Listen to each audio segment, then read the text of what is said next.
तारीख की अगर सबसे बड़ी जंगों की बात की जाए तो ऐसे में वर्ल्ड वार और वर्ल्ड वार 2 का नाम ही सबसे ऊपर आता है, क्योंकि ये दोनों ही जंगें इतनी बड़ी थी कि इनमें मरने वालों की तादाद 10 करोड़ को भी पार कर गई थी। इन दोनों ही जंगों में ऐसे ऐसे खतरनाक हथियार देखने को मिले थे जिनको तारीख में पहले कभी नहीं देखा गया। इनमें कुछ हथियार इतने डेडली थे कि उनके इस्तेमाल पर हमेशा के लिए पाबंदी लगा दी गई है। और आज की हमारी इस वीडियो में भी हम आपको वर्ल्ड वार और दुनिया की कुछ दूसरी बड़ी जंगों में इस्तेमाल हुए कुछ खतरनाक हथियारों के बारे में ही बताएंगे। वीडियो शुरू होने से पहले अगर आपने हमारा चैनल सब्सक्राइब नहीं किया तो सब्सक्राइब कर दें और बेल आइकन पे भी क्लिक कर दें ताकि नई आने वाली वीडियो की नोटिफिकेशन सबसे पहले आपको मिल सके। Mustard gas. Mustard gas world war 1 में इस्तेमाल होने वाले हथियारों में से सबसे खतरनाक केमिकल हथियार था। वैसे तो इसकी इजाद सन 1822 में ही हो गई थी, लेकिन वर्ल्ड वार 1 में पहली बार इसको बड़े पैमाने पर इस्तेमाल किया गया। उस वक्त सिपाहियों के अंदर इस खतरनाक गैस का एक अलग ही खौफ पाया जाता था, क्योंकि अगर यह गैस सांस के साथ इंसान के जिस्म में चली जाती तो इंसान का मरना लगभग तय हो जाता। इससे बचने के लिए सिपाहियों ने गैस मास्क पहनना शुरू कर दिया। लेकिन इस गैस की खासियत यह थी कि यह सिर्फ सांस लेने पर ही नहीं बल्कि बदन को छूने पर भी अपना असर दिखा देती थी। ये जिस्म के जिस हिस्से को भी छू जाती वहां मोटे मोटे छाले पड़ जाते थे, जिसके बाद इन छालों में इतना खतरनाक इन्फेक्शन होता कि जिससे सिपाहियों की मौत हो जाती। Chlorine gas. क्लोरीन गैस का इस्तेमाल भी दुनिया में पहली बार वर्ल्ड वार 1 के दौरान ही किया गया था। ये 22 अप्रैल 1915 का दिन था जब जर्मनी ने बेल्जियम की सरहद पर पहली बार इस खतरनाक गैस का इस्तेमाल फ्रेंच सिपाहियों के ऊपर किया था। इस हमले को करने के लिए जर्मनी ने सबसे पहले हवा का रुख बदलने का इंतजार किया और फिर जैसे ही हवा फ्रेंच सिपाहियों की जानब चली तभी ही जर्मनी ने इस गैस को उनके ऊपर छोड़ दिया। यह हमला पूरी तरह कामयाब रहा और इसमें 100 से ज्यादा फ्रेंच सिपाहियों की जान चली गई थी।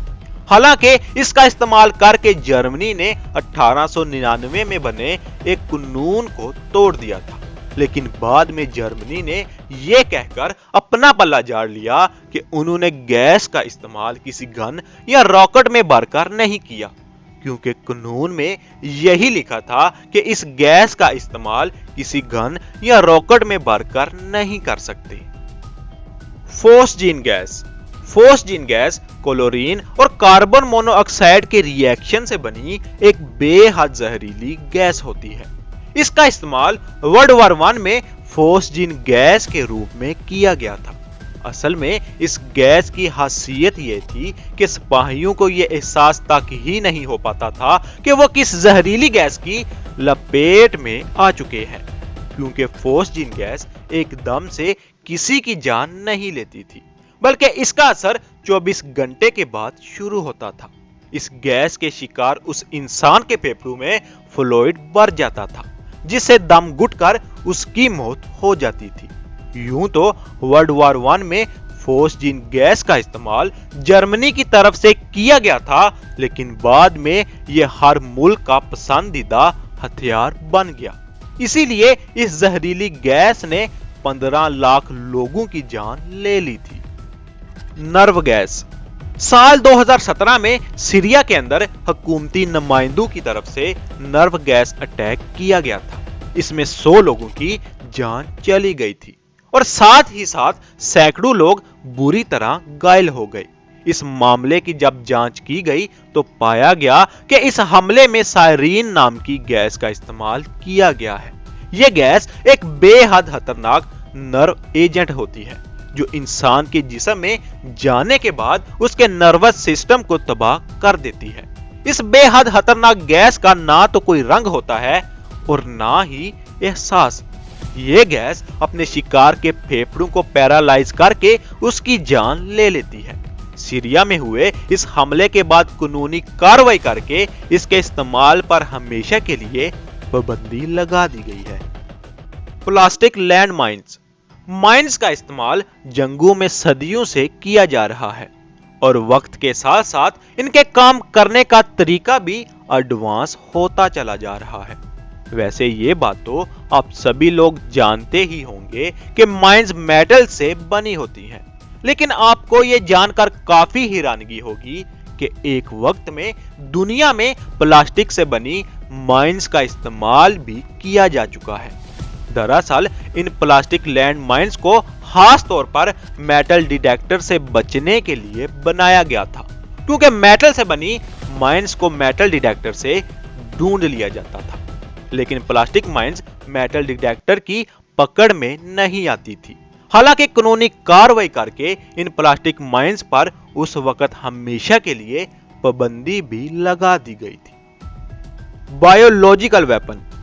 दुनिया में जब से इंसानों ने एक दूसरे के खिलाफ जंगें लड़ना शुरू की हैं, तब से यहां बायोलॉजिकल वेपन का इस्तेमाल भी होता चला आ रहा है। हालांकि कुछ साल पहले ही इसके इस्तेमाल पर हमेशा के लिए पाबंदी लगा दी गई थी। वैसे जो लोग नहीं जानते उन्हें बताते चलें, जब किसी वायरस, बैक्टीरिया या बीमारी का इस्तेमाल एक हथियार के रूप में किया जाता है तो उसे बायोलॉजिकल वेपन कहा जाता है।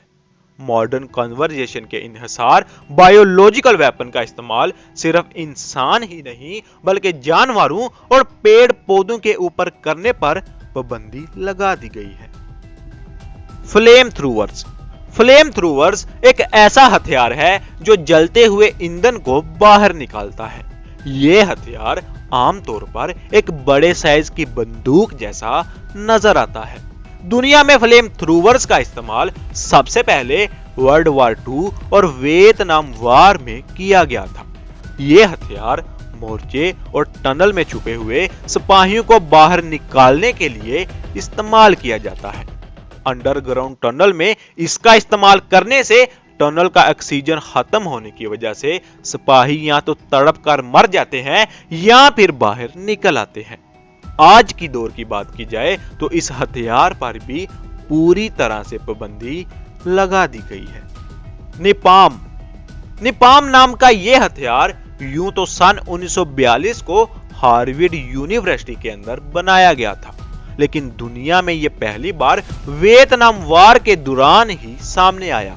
वैसे तो इसको एक आग लगाने वाले आले के तौर पर डेवलप किया गया था, लेकिन इस जंग में इसका इस्तेमाल एक हथियार के तौर पर किया गया। यह एक ऐसा आला है जो जिल्द पर चिपक कर उसे बुरी तरह से जला देता है। इसके इसी खतरनाक रूप को देखते हुए इस पर पाबंदी भी लगाई गई है।